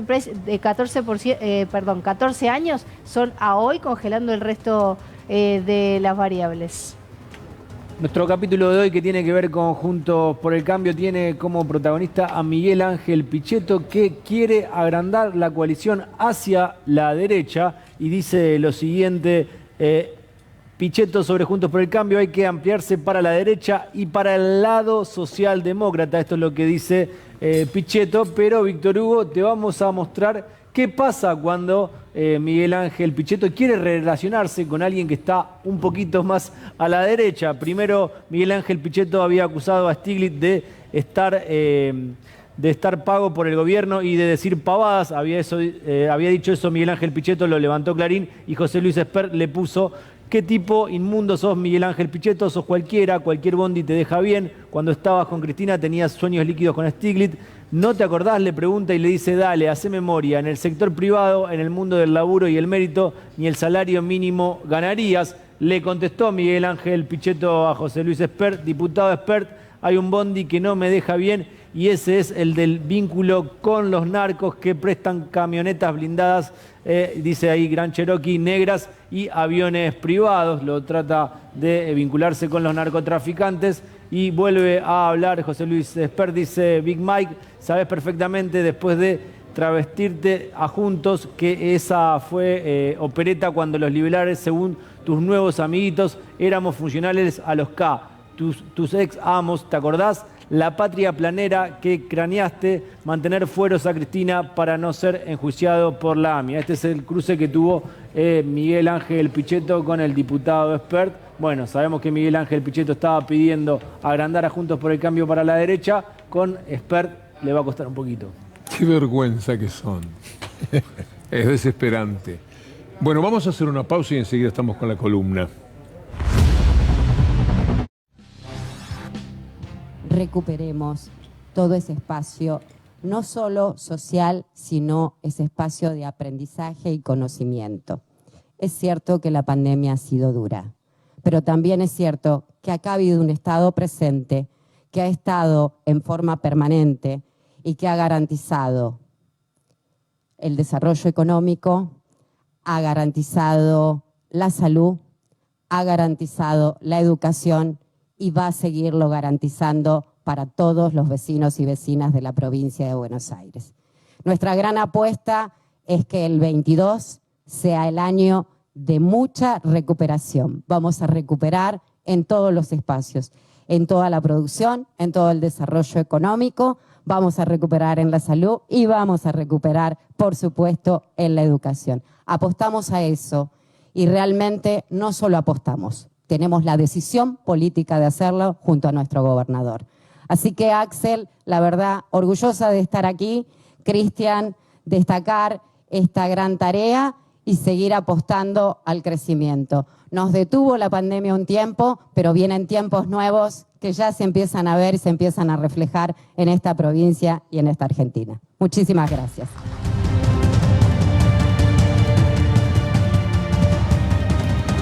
Pero mientras tanto el mundo está muy dañado. El mundo nos duele por todos lados, donde pongamos la mirada. Hoy vamos a hablar de guerras, de inmigrantes que mueren en medio de la mayor indiferencia. Vamos a hablar de conflictos que en un lado y en otro tenemos con los antivacunas, con los anticuarentenas, con los antirrestricciones.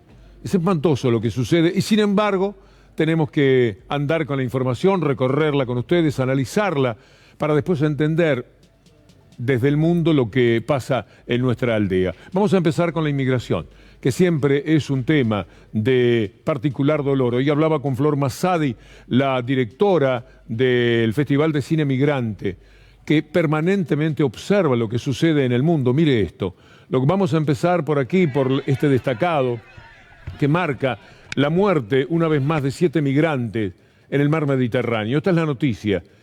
Y ahora las imágenes. 7 muertos en un naufragio más en el mar Mediterráneo, donde han muerto miles y miles de personas.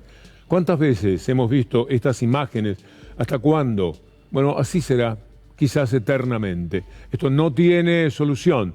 Con el mundo que desprecia, que desecha, que refuta a todos los que quieren llegar a otros lugares para encontrar un mejor nivel de vida, saliendo de los sitios que antes fueron robados por esos mismos poderes que ahora les dicen que no pueden pasar. Miren ustedes lo que sucede con este migrante en Chile, porque las cosas suceden a veces tan lejos que parece que no nos tocan de cerca.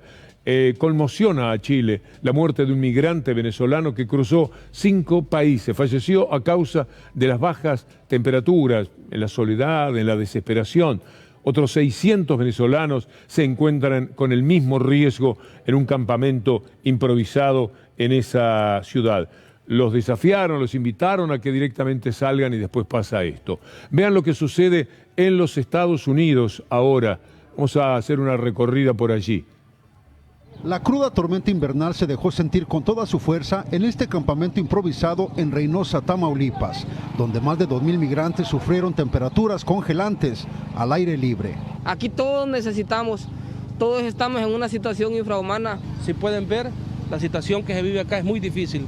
Las carpas ahora mismo están llenándose de agua. Entre los más afectados aquí están los niños. Muchos vienen de Honduras y no están acostumbrados ni equipados para el frío.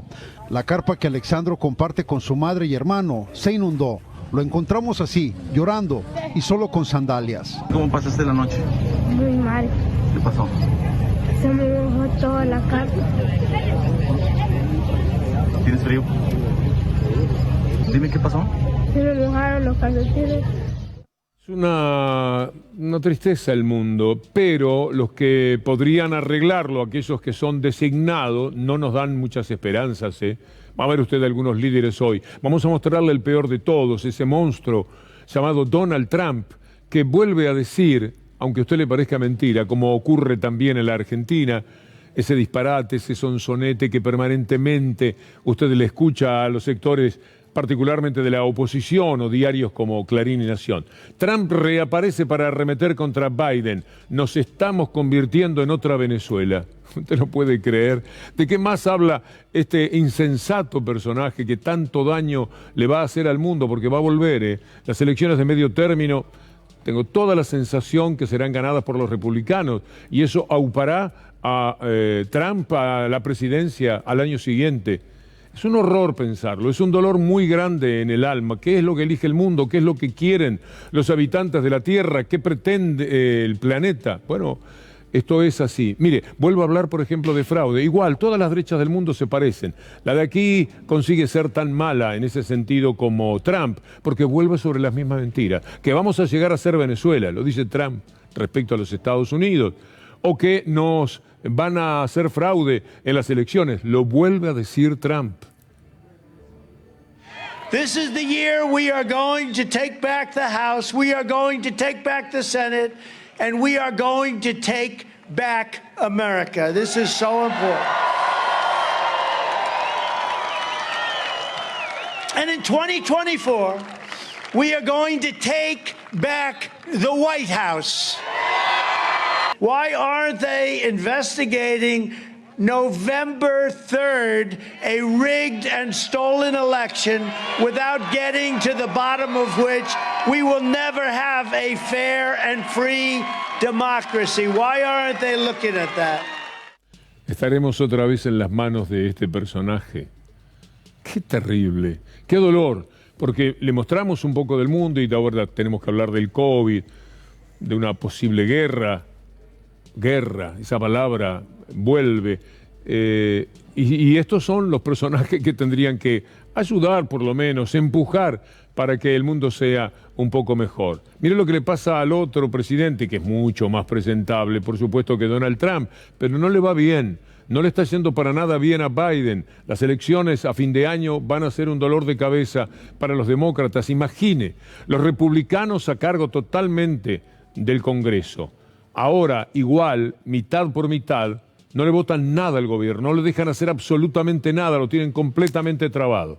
Imagine cuando, mientras sea presidente Biden, el Senado sea dominado por los republicanos. Es inadmisible. Y para colmo a Biden le pasa esto que le vamos a mostrar ahora, este insulto a un periodista, un tipo de Fox News. Fox News es lo que TN por acá, es decir, una porquería de canal, un lugar donde el insulto, la persecución a todo lo que al poder le interesa perseguir es una cuestión permanente. Tienen una enorme fuerza, como tienen acá, el Fox News local, podríamos decir.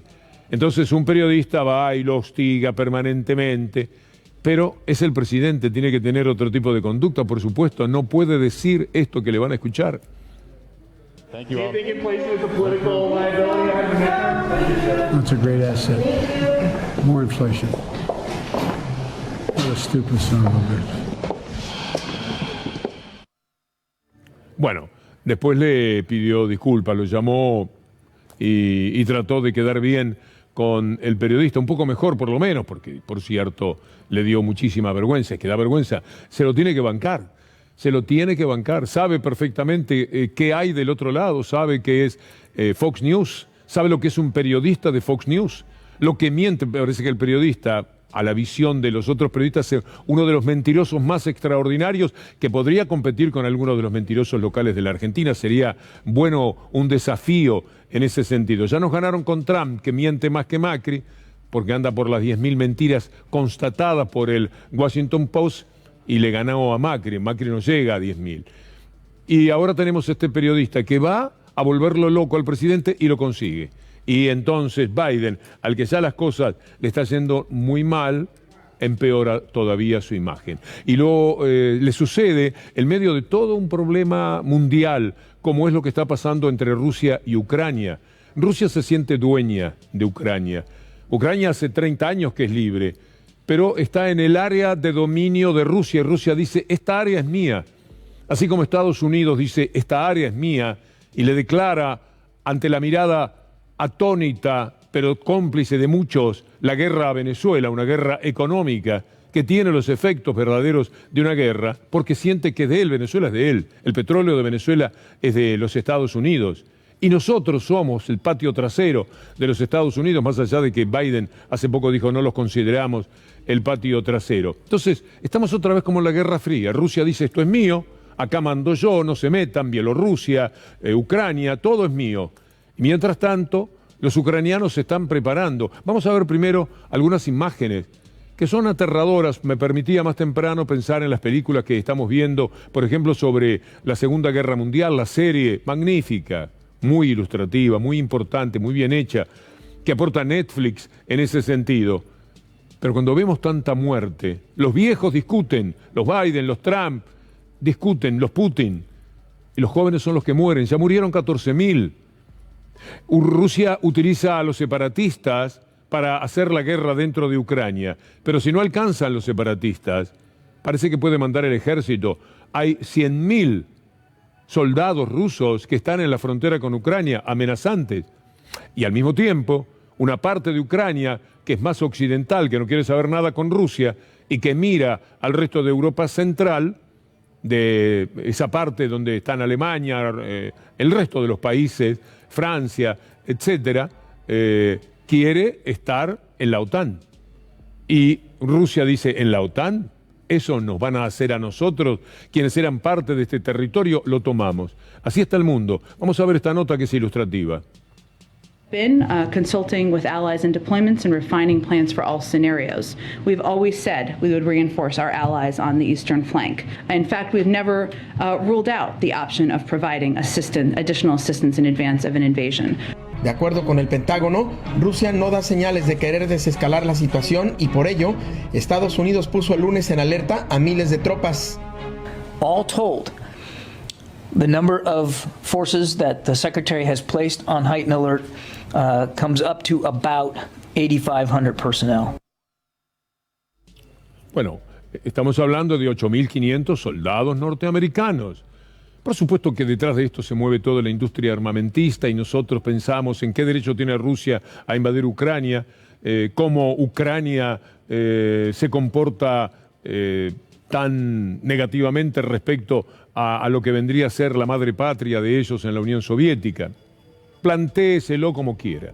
Son unos bichos muy feos que a todo el drama del mundo, del COVID, de la pandemia, de la migración, de la muerte, de la economía en una pavorosa desigualdad, con un mundo que tiene a millones, miles de millones muriéndose de hambre y a 10 o 15 que son dueños de todas las fortunas, en ese mundo además estos son capaces de lanzar una guerra. Por eso queremos compartir con ustedes estos materiales que ojalá pudiéramos desecharlos. Y a todo esto, la pandemia de los antivacunas, que se suman a esta visión tan desagradable que proyecta el mundo sobre nosotros. Piensen ustedes que hay que luchar a brazo partido contra los Djokovic, los Eric Clapton, para nombrar todas las personas reconocidas, admiradas por grandes mayorías, que en estos momentos están plegadas también a la lucha a favor de los antivacunas. Los antivacunas, mire, murió un intelectual brasileño, sostén ideológico de Bolsonaro, murió de COVID. Se llama Olavo de Carvalho, el gurú de Bolsonaro y de la ultraderecha, como le dice ahí en un título, página 12. Mire este tuit del hombre que murió de COVID en el día de hoy, minimizando la importancia que el COVID pueda tener. Murió a los 74 años. El miedo a un supuesto virus mortal no es más que una historia de terror para acobardar a la población y hacerles aceptar la esclavitud como un regalo de Santa Claus. Olavo de Carvalho, el hombre que hoy ha muerto. Y vea las cosas que decía. Simplesmente não existe. Você não tem, na verdade, você não tem um único caso confirmado de morte por coronavírus, porque para confirmar você precisaria fazer, vamos dizer, o exame de cada órgão do falecido. Então, isso aí é um negócio, vamos dizer, a mais vasta manipulação de opinião pública. Naturalmente, Bolsonaro es una especie de asociado, de alumno de este hombre que ha muerto de COVID después de negarlo de esa manera. Y lamentó, veamos la información para completar lo que dice Bolsonaro al respecto. Nos deja uno de los mayores pensadores de la historia de nuestro país, el filósofo Olavo Luis Pimentel de Carvalho. Olavo fue un gigante en la lucha por la libertad y un faro para millones de brasileños. Su ejemplo y sus enseñanzas nos marcaron para siempre. Esto es lo que dice un emocionado Bolsonaro de un hombre que parecía dirigirse a la muerte con buena voluntad de que fuera aceptado. La vacuna es lo único que salva, dicen una vez más todos los científicos sensatos del mundo. Mire esto que viene de los Estados Unidos a propósito de lo que significa la vacuna para poder defendernos. ¿Cómo reducir la probabilidad de morir de COVID en un 99%? No será negando el COVID, como Olavo de Carvalho. Vacunarse y un refuerzo Uno de los gráficos más impresionantes que he visto sobre el impacto de la vacunación en la pandemia de los Estados Unidos, y marca cómo los que no se vacunaron mueren y cómo los que están vacunados no. Con esto directamente uno dice, pero ¿por qué estamos discutiendo? ¿Por qué nos metemos en esta discusión que es una especie de pérdida de tiempo? Permítame ahora compartir con usted esta noticia. El pedido desesperado de una antivacuna. Doctor, no quiero que se muera mi hermana. Fui un tonto, necesito que me ayuden. Era una antivacuna, el cardiólogo Mario Fitzmaurice, actualmente director del Instituto Nacional de Arritmias y jefe de arritmias del Hospital Rivadavia, difundió la historia a través de sus redes sociales. Para el médico, esta negación tiene que ver con la ignorancia. Sí, hay ignorancia, pero también es evidente que hay un gran aporte de quienes comunican. Si Eric Clapton, tan admirado, dice la vacuna de ninguna manera, o Djokovic, ¿cuánto me arrepiento? Yo prefería que Djokovic ganara en Australia y no Nadal, como si Nadal me hubiera hecho algo. Ahora estoy haciendo una fuerza toda la noche, estoy pendiente de los partidos de Nadal, porque algo tiene que suceder con gente que hace tanto daño, tienen tanta influencia.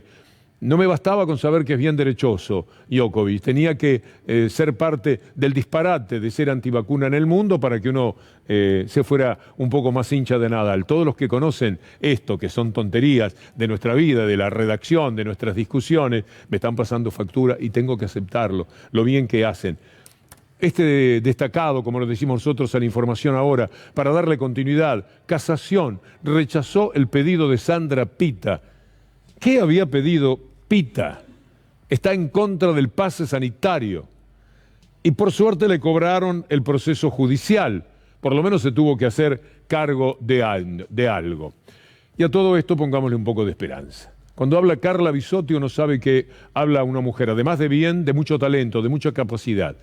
No ahora que es funcionaria, desde mucho antes conocemos a Sandra Bisotti como una especie de María Vacuna, es decir, toda la vida luchando en ese tema. Y ahora nos está diciendo que para marzo la cuestión referida al COVID podrá mejorar, que no habrá tantos contagiados. Escuchémosla.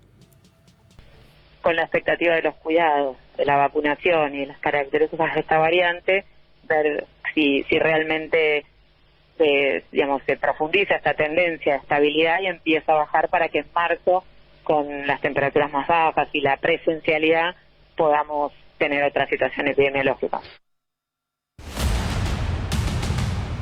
La jefa de la banda, María Eugenia Vidal. Los jefes tendríamos que poner porque Macri naturalmente no se queda atrás, pero maniobraba con conciencia plena de lo que hacía evidentemente María Eugenia Vidal. Esta mesa en la que están sus funcionarios, la gente del espionaje, allí reunidos hablando de cómo van a mandar presos a sindicalistas, es una ofensa para la política y para la justicia de la República Argentina. Esta mesa, como dice Rocco Carbone en un interesante reportaje que vi, es mafia.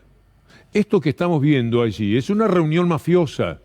Ahí están los sindicalistas, los empresarios que quieren ir contra los sindicalistas, están los espías, ahí están, pergeñando una tarea que va a llevar a la gente a la cárcel, ocurrió, que va a ir contra el buen nombre de la gente, que es un buen nombre mientras no se demuestre lo contrario. Y detrás de todo esto están los jefes, por supuesto.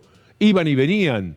Villegas, el que está allí, el ministro de Trabajo, fue 1000 veces a Casa Rosada. ¿Qué tenía que ir el ministro de Trabajo de la provincia de Buenos Aires a verlo a Macri permanentemente si no tenía relación con esto? Porque además sucedía en todos los casos en que presentaban denuncias contra los sindicalistas. Es aberrante lo que ha pasado en la Argentina. Mire al subcomisario Casasa, escúchelo, hablando de esta mafia que veíamos ahí en esa mesa. Hablando de la mesa judicial, que era el grupo de tarea, que era el asuntos internos, donde se armaba la información, esa mesa judicial que estaba con Teherán, junto con Vidal, que era imposible porque por la división de poderes no pueden tener contacto, eran los que armaban la causa y eran los que con el fiscal de Avellaneda lo destrozaron a Moyano, ¿me entendés? Que lo quisieron meter preso.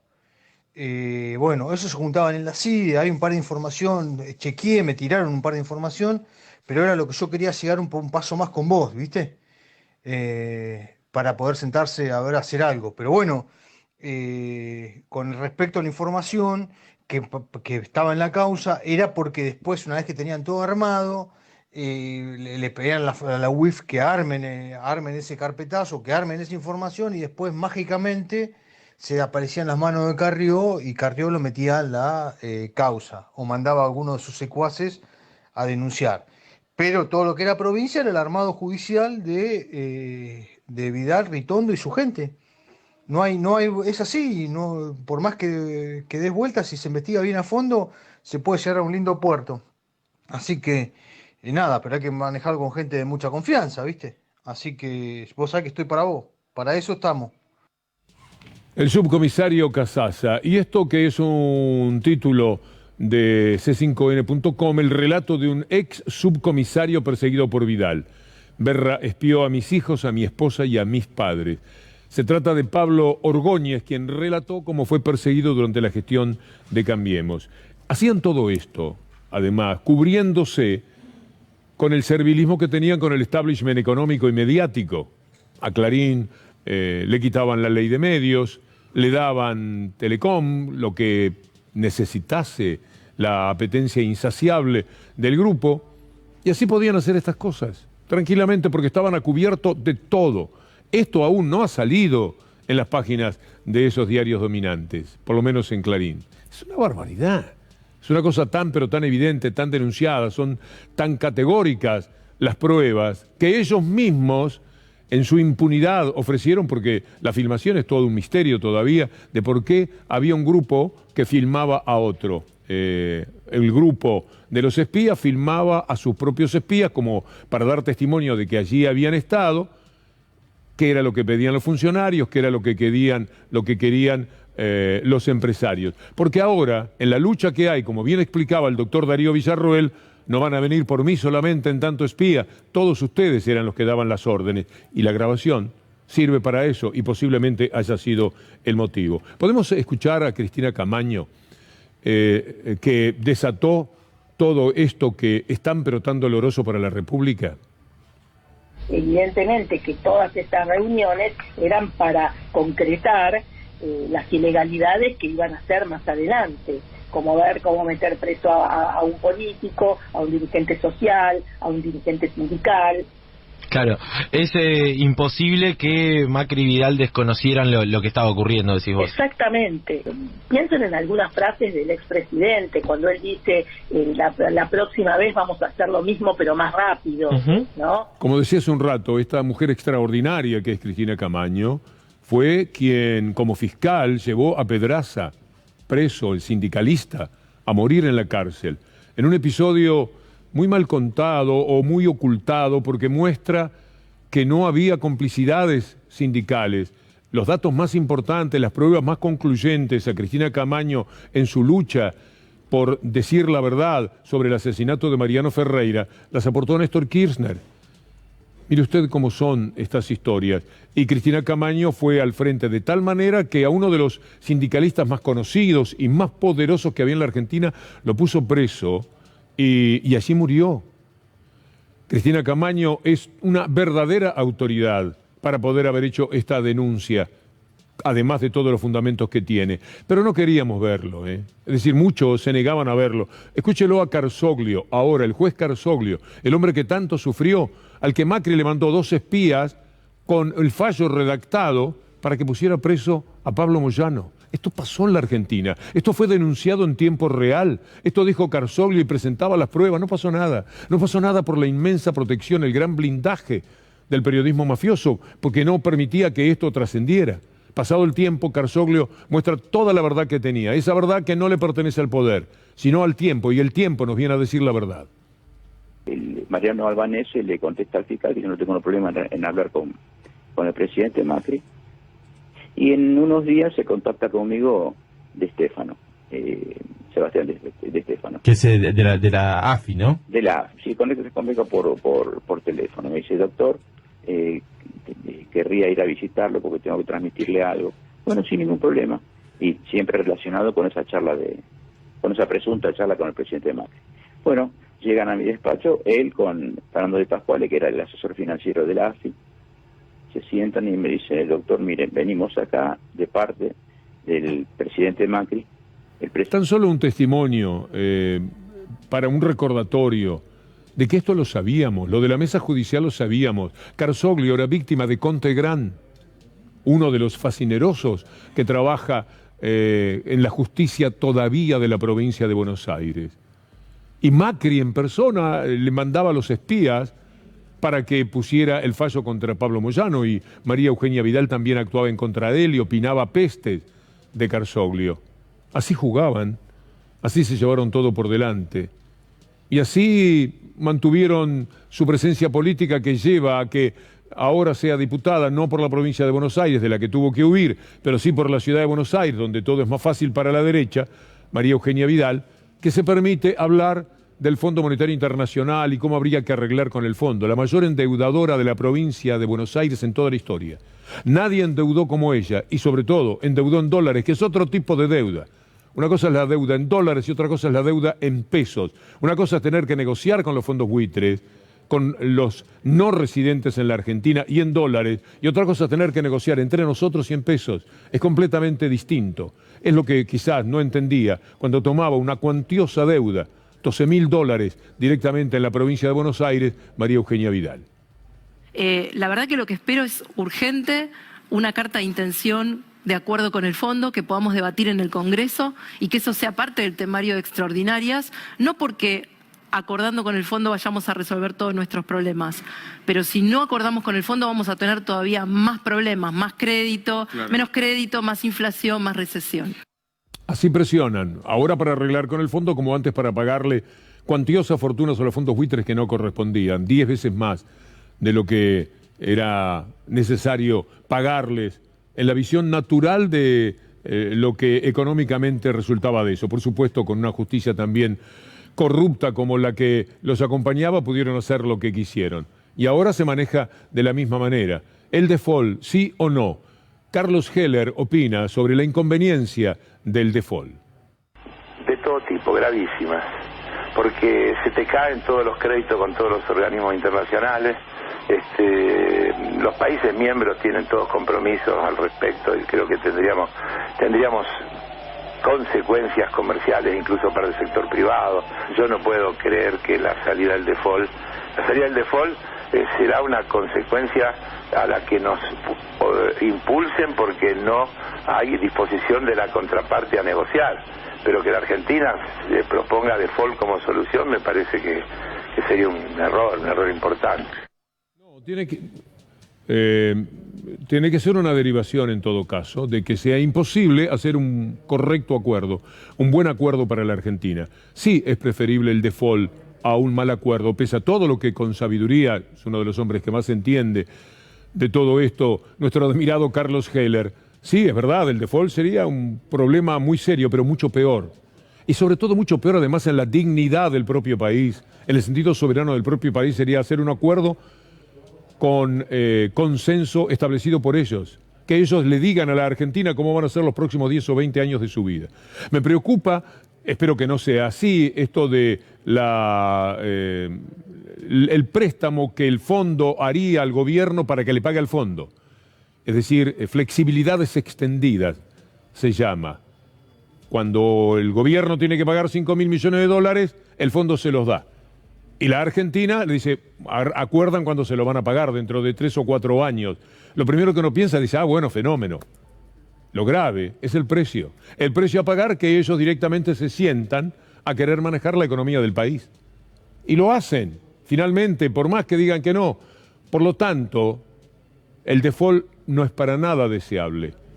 Pero todo el mundo sabe, lo sabe el Papa, lo sabe la ONU, lo sabe el presidente de los Estados Unidos, lo sabe la Unión Europea. Fue una banda de delincuentes, sumada a los delincuentes locales, las que consagraron ese préstamo terrible para la Argentina. Yo creo que hay una buena parte de la población que dice, acuerdo de rodillas de ninguna manera. Acuerdo para que el Fondo Monetario Internacional vuelva a sentarse en la mesa de gobierno para la que fue elegido Alberto Fernández, no. No, de ninguna manera. Eso no lo podemos querer, no lo podemos aceptar. Por eso está muy bien decir el default trae muchos problemas. Sería gravísimo, sí, pero mucho más grave y mucho más doloroso en la dignidad del país sería un acuerdo que le permita a los Estados Unidos concluir la jugada que empezó prestándole plata a Macri para que ganara las elecciones, ahora cobrándosela a Alberto Fernández para que no pueda ganar las elecciones. Porque por otra parte, el gobierno sería tan torpe, tan tonto. Cualquier acuerdo con el Fondo Monetario Internacional que no sea prudente y bueno para el país, le va a costar nada menos que el gobierno. ¿Quieren entregar el gobierno? Yo supongo que no. Por eso apuesto a que lo que dice Heller es una expresión de deseos. No, por favor, el default no. Pero ¿a costas de qué? Ese no. Permítame ver algunos de los personajes locales que sí juegan a favor del fondo. El ministro Guzmán no sabe, es un egresado de Columbia, tiene experiencia internacional, o en realidad es prisionero de la interna política del gobierno. No, para mí gran parte del problema es que es un incompetente. Yo lo señalé desde el primer momento que es un incompetente. López Murphy en acción. Nada en la nación es superior a la nación misma. Muchas gracias. Este es un llamado a la responsabilidad del gobierno. No podemos permitir nosotros default. ¿Cómo trabajan, Cómo trabajan insaciablemente, incesantemente.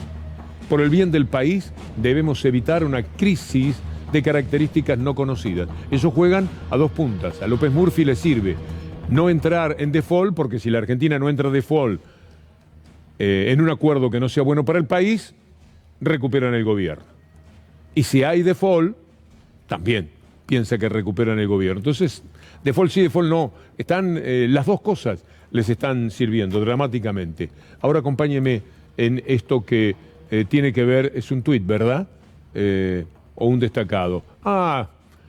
El Fondo Monetario Internacional presta 50.000 millones y pide bajar fuerte el déficit fiscal. Este es el título, la forma de presentar la noticia, el diario Clarín, cuando ocurría el préstamo más bochornoso de la historia. Piense esto, el mundo es un desastre. El Fondo Monetario Internacional salió a auxiliar a todos los países que no se pueden sostener en pie, dicen ellos. El dinero que le dieron a todos los países que viven una situación dramática es menos del que le dieron a Mauricio Macri. ¿Se puede creer esto? Esto es así, haga sus números, trabaje de ciudadano.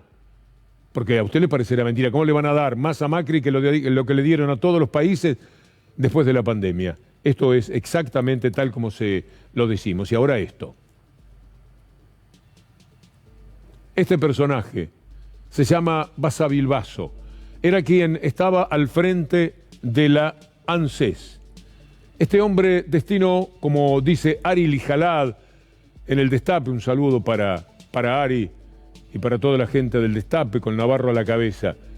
Clarín contrató a Basavilbaso, el exdirector de ANSES, de Macri, que le dio $10 millones a Mañeto. Y ahora Basavilbaso se va a trabajar con un sueldo extraordinario, porque para cierta gente Mañeto sabe ser elocuente, si se quiere, en el manejo del dinero. Estas son las cosas que suceden en la Argentina también y contra las que hay que luchar todos los días en nuestra batalla cultural. Instantes antes de que llegue Juan Amorín para presentarnos Minuto 1. Amigos, hasta mañana si Dios quiere.